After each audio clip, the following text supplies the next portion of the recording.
He believed spirits were giving him blueprints, not metaphors, not feelings, blueprints, exact instructions, measurements, materials, steps. And he believed that if he followed them perfectly, he could build a machine that would end death, erase war, and replace God himself. This is the true story of John Murray Spear, the man who tried to engineer divinity, convinced dozens of intelligent people to help him, and nearly rewrote reality through belief alone. John Murray Spear was not born insane. That's important. He was born sincere. And sincerity, when paired with certainty, can be far more dangerous than madness. He was born in 1804 in Boston, into a deeply religious environment where morality, obedience, and spiritual purpose were not abstract ideas. They were daily expectations. From an early age, Spear was sensitive, introspective, and intense. He did not fit easily into social life. He thought deeply. He questioned constantly. And he felt things strongly. As a young man, Spear became a Universalist minister. This already placed him slightly outside mainstream religion. Universalism rejected eternal damnation and preached that all souls could be saved. It was compassionate, radical, and controversial. Spear threw himself into it completely. He spoke passionately. He preached about justice, equality, and the moral evolution of humanity. But even then, something was different about him. Spear did not merely believe religion should guide people. He believed it should transform reality. And when the world did not change fast enough, he became frustrated. Words felt insufficient. Sermons felt weak. Prayer felt passive. Then, in the late 1840s, America entered a strange phase. Spiritualism exploded. People believed the dead were communicating with the living through seances, table tapping, and trance states. Newspapers reported spirit messages. Educated men attended seances. Women claimed to channel ancient entities. Science and superstition blurred. Electricity was still mysterious. Magnetism was poorly understood. Invisible forces suddenly felt plausible. And John Murray Spear didn't just believe in spiritualism. He surrendered to it. He began experiencing trances, not vague emotions, full dissociative states. During these trances, he claimed to receive communications from a group of spirits he called the Association of Beneficence. They were not random ghosts. They were famous dead men. Benjamin Franklin, Thomas Jefferson, John Quincy Adams, great thinkers, founding fathers, intellectual authorities. According to Spear, these spirits had chosen him as their instrument, not prophet, not priest, engineer. They told him humanity was broken because it relied on outdated spiritual systems. God was no longer enough. Prayer was obsolete. What the world needed was something new, something mechanical, something perfect. They told him to build a machine, not a metaphorical one, a literal device. They called it the new motive power.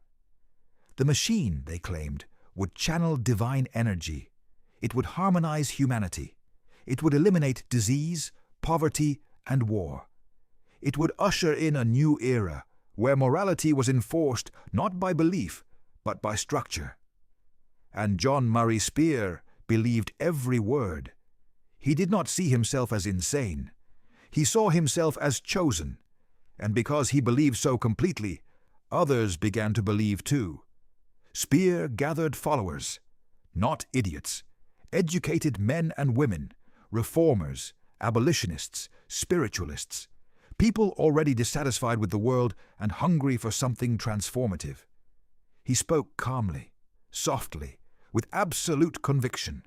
He did not demand belief, he assumed it, and assumption is powerful. Soon the spirits began giving instructions, exact ones.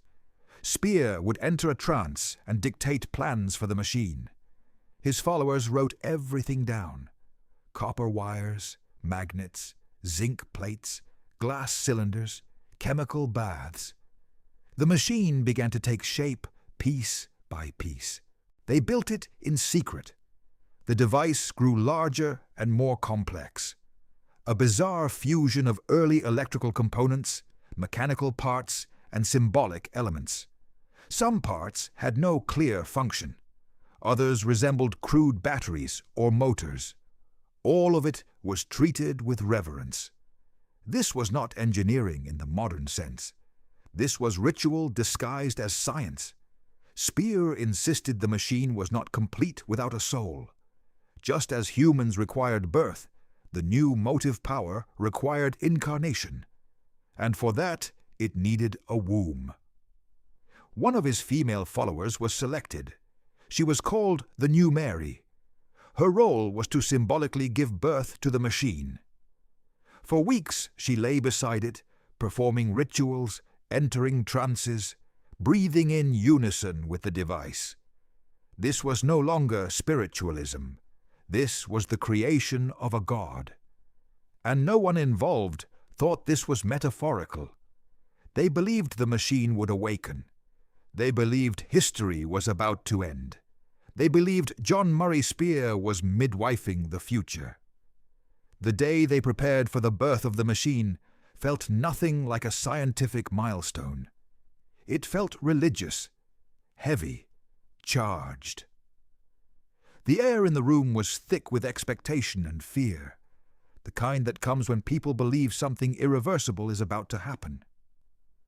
The new motive power sat at the center of the space, an ungainly mass of wires, coils, plates, and strange mechanical protrusions.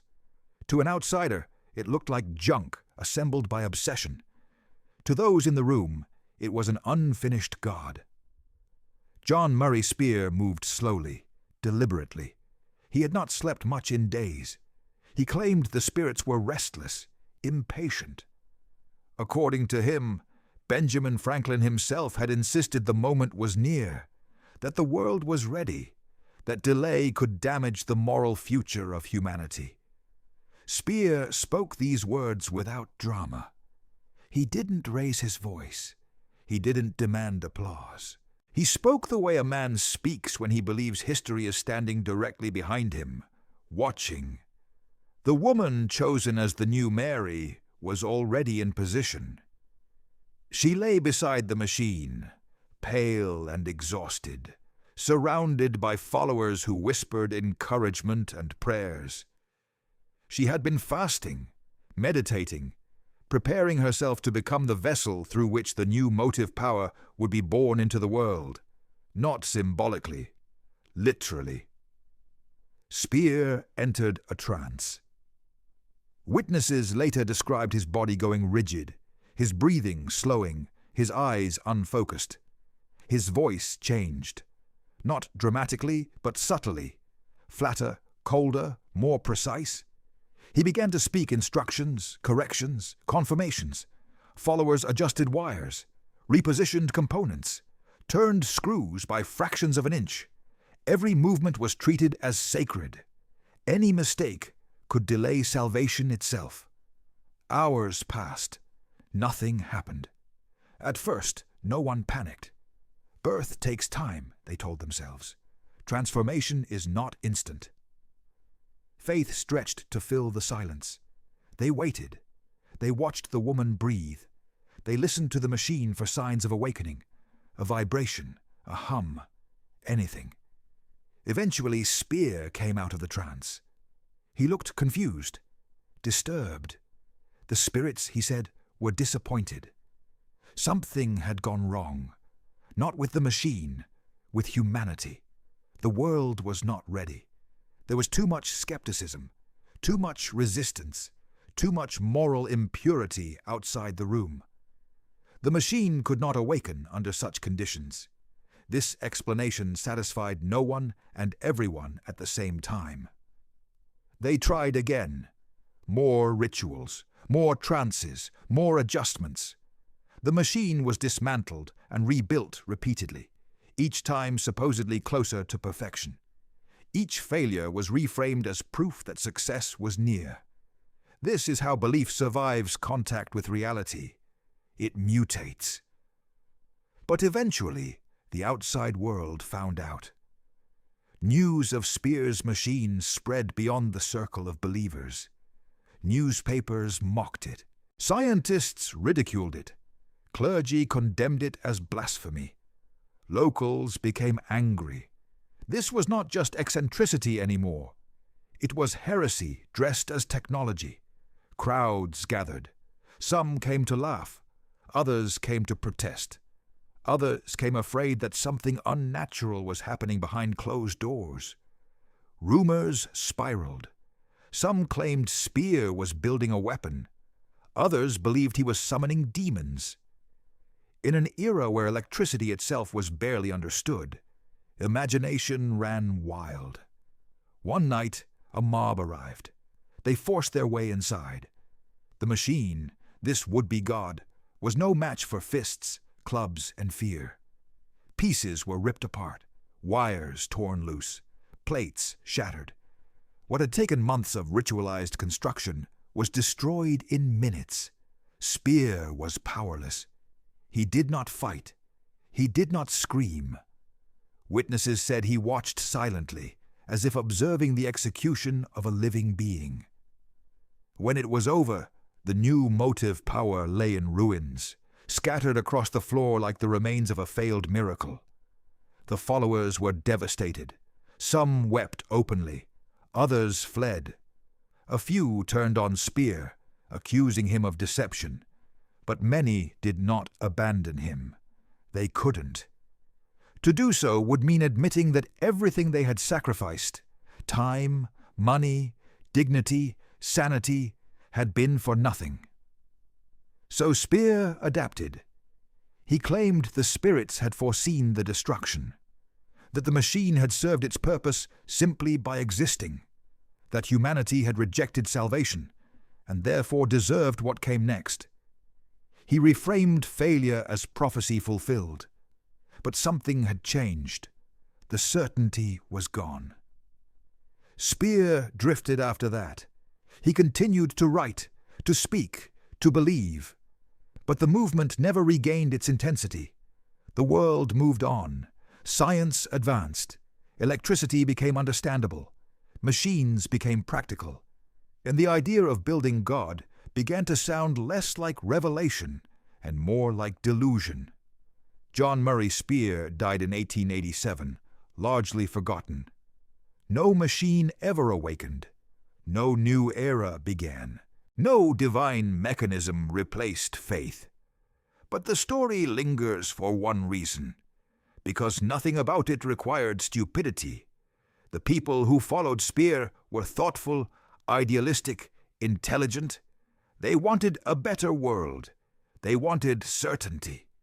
They wanted something tangible in a universe that felt increasingly mechanical and cold. Speer didn't exploit ignorance. He exploited hope.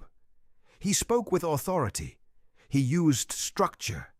He wrapped belief in the language of progress. And that combination is always dangerous, because when faith wears the mask of technology, people stop asking whether something should exist and start asking only whether it can. John Murray Speer didn't build a god, but he proved how easily one could be imagined.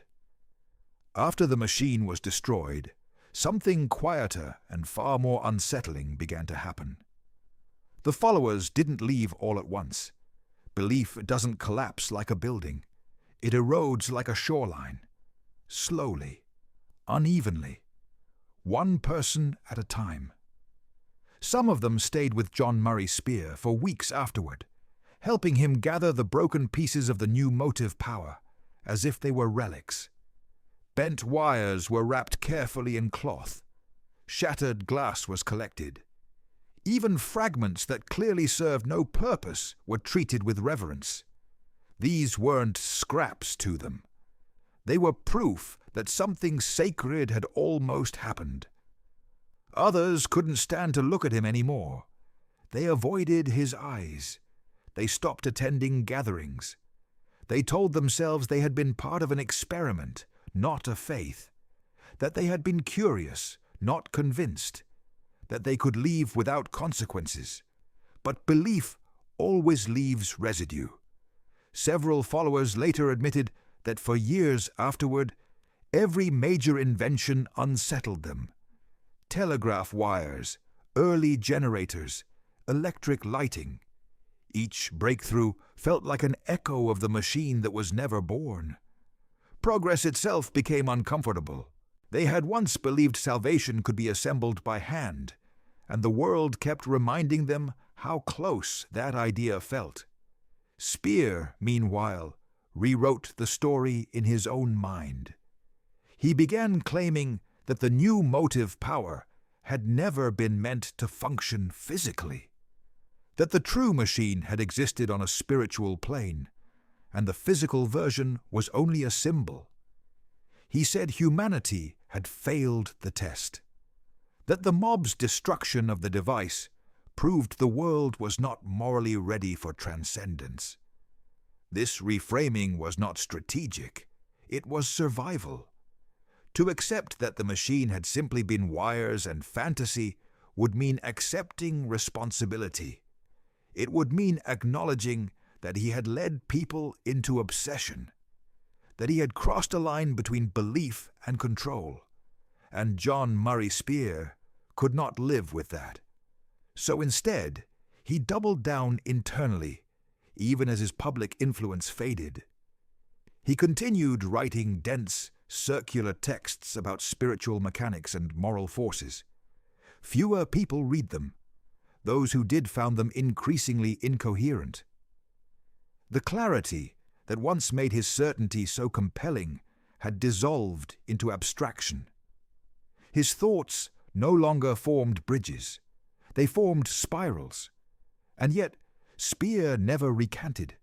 He never said he was wrong. He never apologized. He never admitted that the machine had been nothing more than belief given shape. When he died in 1887, there was no crowd, no movement, no final revelation. Just a man who had once convinced others that God could be built, and then watched as the world quietly decided it no longer needed him. History almost forgot John Murray Speer. Almost, because his story isn't really about spiritualism, or religion, or even madness. It's about a pattern that keeps repeating, dressed in different costumes. Speer lived at the intersection of faith and technology, at a moment when electricity was mysterious and authority still wore uniforms and titles. He took advantage of a world that wanted certainty without waiting for proof. He didn't force belief. He structured it. He gave it procedures, roles, language. He made belief feel productive, measurable, purposeful. And once belief feels like work, people invest themselves fully. Leaving then feels like quitting a mission, like betraying something larger than yourself. That's why the machine mattered so much. It wasn't supposed to just work. It was supposed to justify everything they had already given up. And that's why its failure was unbearable. The unsettling truth is this. If John Murray Speer had been born a century later, the machine would have looked different. It might have involved code instead of copper, algorithms instead of magnets, data instead of spirits. But the structure would have been the same: authority, complexity, hope. And people would have followed him just as readily. Because humans don't stop believing in salvation. They just update the tools they expect it to arrive through. John Murray Speer didn't build God, but he showed how easily people will help someone try. And that might be the most dangerous machine of all.